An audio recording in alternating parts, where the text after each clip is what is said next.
અંબાજી અંબાઘાટા પર્વતી યોગ આશ્રમ ખાતે નવી ધર્મશાળાનું ખાતમુહૂર્ત દાતાશ્રી ડૉક્ટર નટુભાઈ પટેલના હસ્તે કરવામાં આવ્યું। પાર્વતી યોગા આશ્રમના મહંત શ્રી ચૈતન્ય મહારાજના સાનિધ્યમાં વર્ષોથી અહીં ધર્મપ્રેમી જનતાની અવરજવર રહે છે, ત્યારે ભાજપના અગ્રણી અને એમએલએના હુલામણા નામથી જાણીતા થાનસી ચૌહાણના જણાવ્યા મુજબ ભાદરવી પૂનમના પર્વે પદયાત્રીઓ અને ચૈત્રી પૂનમના દિવસે હજારોની લોકોને તમામ સુવિધાઓ આ ચૈતન્ય આશ્રમ દ્વારા પૂરી પાડવામાં આવે છે।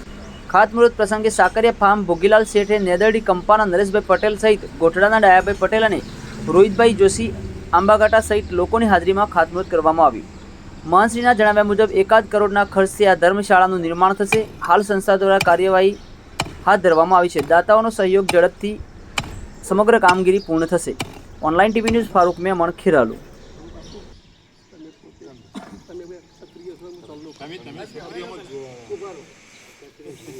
ક્ષત્રિય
એક મારો જ દો।